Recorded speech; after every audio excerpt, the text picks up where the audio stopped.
is Kerry Silha. I moved to Panama City 10 years ago to work for um, WPGX Fox 28 television. Um, the day I found out, well, you don't really find out you have it in one day. It's sort of in stages. Um, First you go through 80% of it is nothing, and it is suspicious, and let's see what it is. The day I was told it was not a cyst, they don't really tell you it's cancer. They just said it's not a cyst, and you need to see a surgeon. I went out to the parking lot, sat in my car, and cried.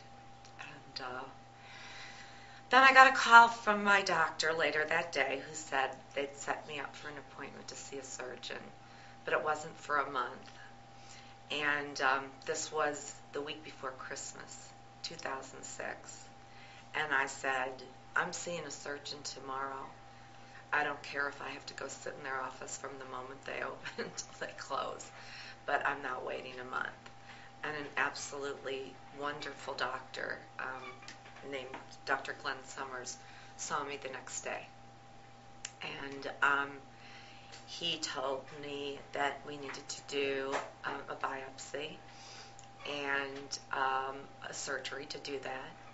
And he scheduled me for the next morning. And the next morning I went in and woke up to find out that it was cancer. And had another surgery to remove lymph nodes. I had that the 2nd of January of 2007, so it was quite a holiday. Wondering if it was going to be your last. Made it terrible in some ways, but very good in other ways. The people that you became friendly with, the people that you went through the fight with, the bonds that you created were strong and deep. The staff of my doctors and all of my doctors were phenomenal in every single way, in every way. If I had to wait, they made sure that I knew that they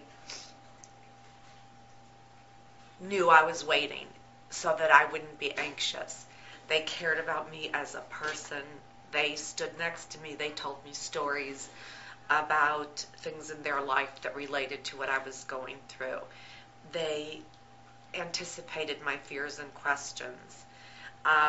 They made me family. In fact, one of the things that I don't think you're prepared for when you go through something as long and traumatic. My treatment lasted a year and a half total. I had one particular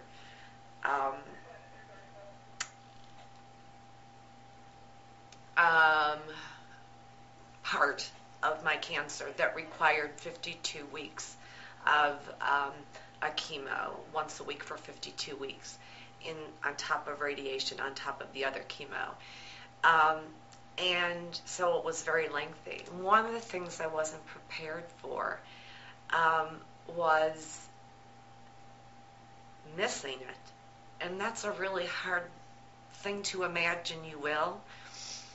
Because all during the time you just can't wait to get it over with and have it finished. And then suddenly you walk out that last day, and where's my team?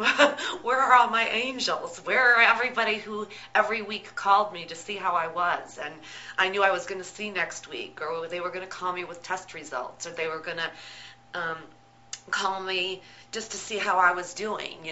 Suddenly it's congratulations, you're finished, but suddenly you're all alone. And that was really a time that I thought was going to be a highlight.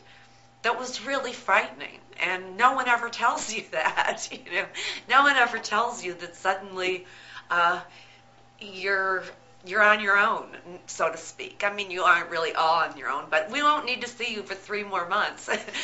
It's something like, well, wait, what am I going to do now? Without all of you.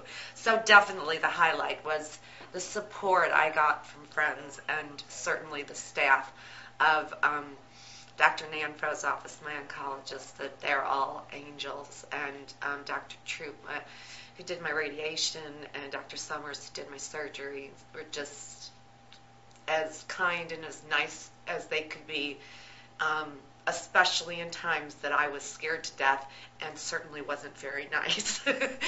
So those were the best of times. If you happen to be a person who is just now finding out that you have breast cancer, this is the worst time for you, because you don't know. You don't know what it's going to do to your life. You don't know if you're going to live. You don't know how you're going to look when it's over.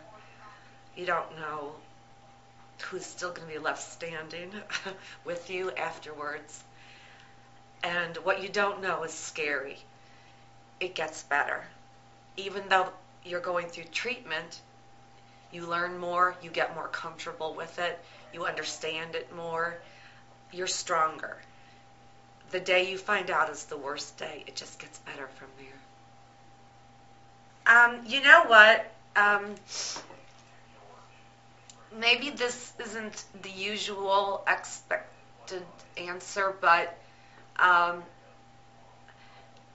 it's almost to me like I don't like October, because October, everywhere you turn, you see the pink ribbons and breast cancer, breast cancer, breast cancer, breast cancer, breast cancer. And I understand the importance of educating other people about it, but I'm much more than educated about it, and I don't want to hear about it every day.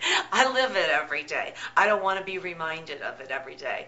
So I particularly take my treatments other than in the highlighted month. And I appreciate all the good that publicity does to raise awareness and raise money for a cure. But it kind of brings back difficult memories for me everywhere I turn. So sometimes October's really hard for me.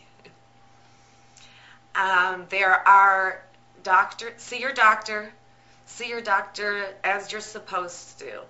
None of us ever want to do it because those aren't pleasant appointments, but early detection saved my life. The particular type of cancer that I had was very aggressive, and had I not found the lump that I found when I found it and got the immediate treatment that I had had it gone into my lymph nodes, I would not have had long to live. And we have excellent, excellent doctors and excellent care here. And, I know everybody says it and everybody does it. Everybody says to do it, and you hear it all the time. Make sure that you do breast exams, because I don't know the official percentage, but a lot of people find out that way through breast exams. And make sure that you do it. It'll save your life.